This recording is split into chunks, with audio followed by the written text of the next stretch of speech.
What would happen if a team stacked with the best talent but provided the worst tactical setup conceivable is pitted against a team full of mediocre players who are offered the most prolific tactic from this year's game?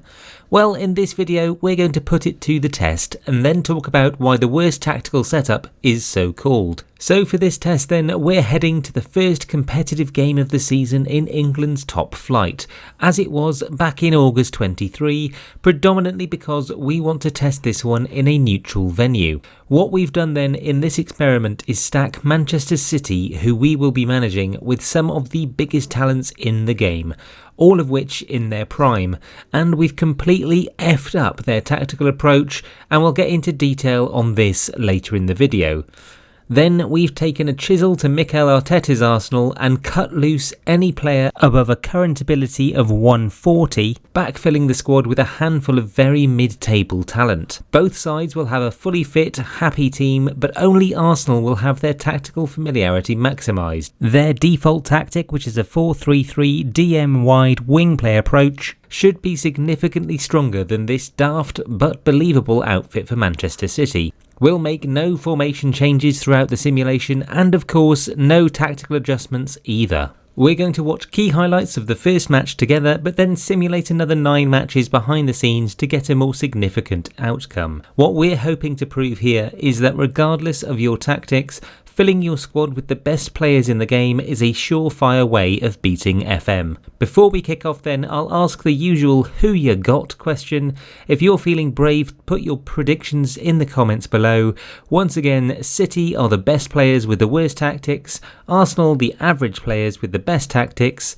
Let's go. So may I just say, as we step into this first match replay, that this is by far the closest run simulation we've ever tested, and in true FM Immortal simulation fashion, the very first goal in the very first sim was an absolute worldie, this time from Rodri, and it was advantage City. Pick that one out. That wonder goal would set the tone for what was an enthralling first game, but for the first 30 minutes it looked like it was only going one way, to the best squad with the worst tactics.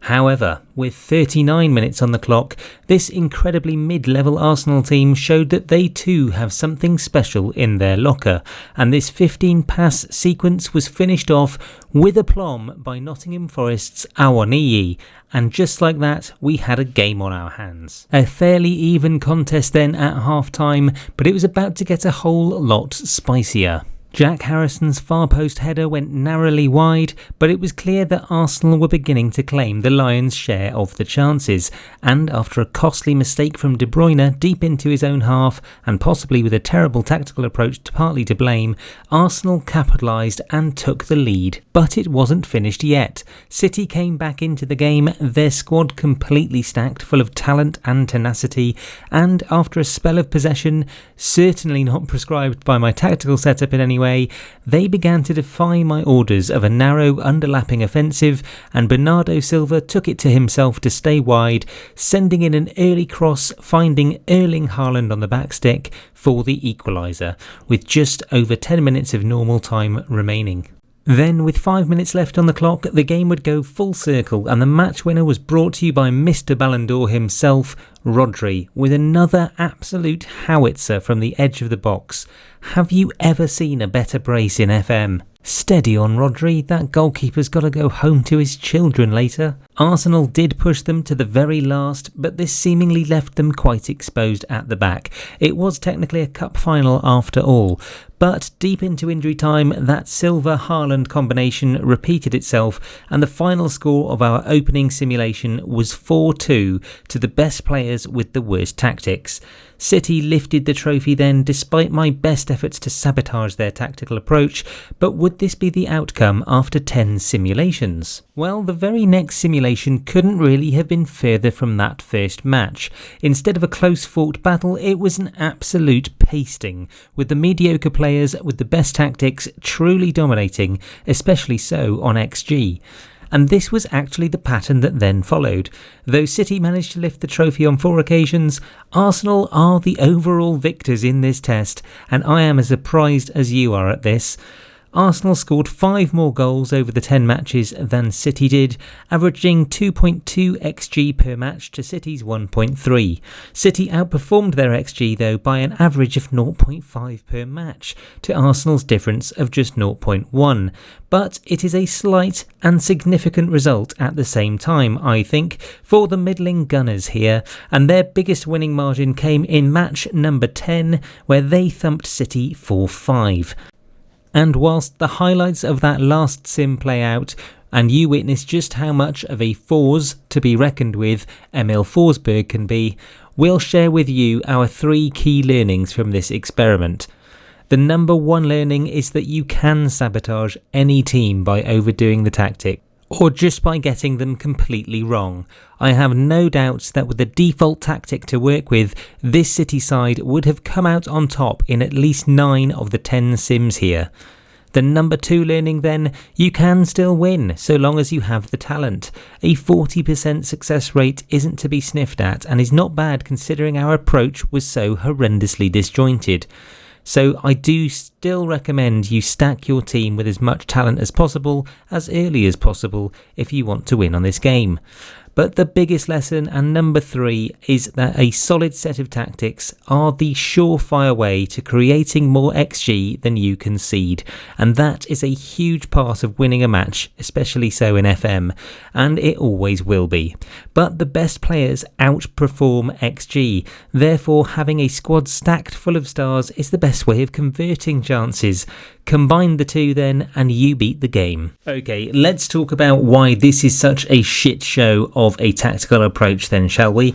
Now, I did say earlier, but I'm not sure if it made the edit, I didn't put any individual instructions on any of these folks. It's all to do with the bastardization of the actual team tactics here down the left. First and foremost, there's far too fucking many of them. It's way too confusing, congesting, and also incredibly contradictory when you look at it. I would start though by saying that the wing play approach that the Arsenal team are going to play, and that I knew they were going to play, is not exactly an ideal match for this tactical setup. We've got no wing backs whatsoever. We've got 2 wide centre backs, but they are doubtless going to be dragged into the wrong places by wingers. So that's first and foremost where we probably went most wrong. Secondly, the mentality was on defensive the whole time. We recently did a season where we tried to win the Premier League like that with Man City. It went quite well, but it was absolutely not the best way of playing. Next then, let's get into the in-possession tactics. So we've been focusing play down the left and right. We've been underlapping left and right and shooting on sight. That went really well, I think, in the very first game where Rodri got his brace, but absolutely everything else makes no sense whatsoever when you've got the team that this side have. We also said that we'd go fairly narrow despite having 2 wingers and a 4 in the centre, so that made no sense. In transition, we didn't do any of the effective stuff of countering and counter-pressing. We were slowing pace down, and as you might have seen there, we were also wasting time where possible throughout the whole game, but being expressive whilst we did it, with much shorter passing, much lower tempo. None of this stuff is complementary. In transition as well, we were taking long kicks, so probably aiming up to Haaland or something, and we stretched the team as far as we could. High press at the front, low line at the back. Staying on feet and not getting stuck in. Everyone by now should know that getting stuck in is a really good thing. Combine that with countering and counter-pressing, and you've got yourself a team that are going to win the ball back. So we inverted that knowledge that we've learnt this year on FM24 and went as bad as possible. We didn't trigger press at all. We stopped crosses even though we had no wing backs to do so, and we pushed people to the outside even though that's where the gaps were. So all in all, a complete clusterfuck of an approach, and it told in the results. We had the best possible team that we could make in this game, and yet they came out on bottom. One more thing before we go. If you happen to be this chap who put a very nice message on our Soccer AM tribute video the first time we uploaded it, then do put another comment below. We're looking for you because we've got a nice surprise for you. That will wrap it for today's video then, folks. Hope you've enjoyed it and learned a thing or two. If you like our in-game experiments, then be sure to check out this new playlist that we've recently curated for you, with all sorts of tests like our all-rounders versus specialists test, the Wonder Kids versus leaders, and a more recent entry of ours where we tested 5 overload tactics. Nearly 900 likes on that one. The thumbs don't lie, folks. Thanks for watching to the end, and until next time everyone, adios.